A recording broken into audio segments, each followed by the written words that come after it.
Hello friends, કોથમીરને આખું વરસ લીલીને લીલી રાખી શકીએ એવો આઈડિયા આપણે જોઈશું આજે. તો પહેલાં કોથમીરની જોડીને લઈ અને પાણીમાં સારી રીતે વોશ કરી લેવાની, 2 પાણીમાં, કારણ કે એની અંદર દવા અને માટી ખૂબ જ પ્રમાણમાં હોય છે. આ રીતના જો આ 2 પાણીથી તમે સારી રીતે વોશ કરવી જોઈશે.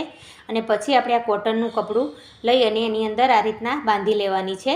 કોઈ બી કપડું હોય કે થેલી હોય, આ ગાંઠ મારી દેવાની, સારી રીતે ફિટ ગાંઠ મારી લેવાની. અત્યારે માર્કેટમાં 10ની 2 જોડી મળતી હોય છે અને પછી ખૂબ જ મોંઘી થતી હોય છે. પછી આપણે મશીનની અંદર આપણે જે ડ્રાયરનું જે પોઝ હોય છે એ કરી અને એને આપણે ડ્રાય કરી લેવાની છે. મશીનની અંદર ખૂબ જ સરસ ડ્રાય થઈ જાય છે. અને પછી એને ખોલીને જોઈ લેશું તો જો થઈ ગઈ છે આપણી એકદમ ડ્રાય.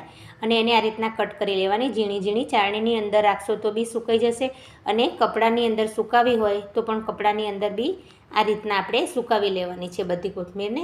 તો તૈયાર થઈ ગઈ છે સુકાઈને 2 દિવસની અંદર. જો કેટલી એકદમ ગ્રીનના ગ્રીન છે. પછી આપણે એને બરની અંદર સ્ટોર કરી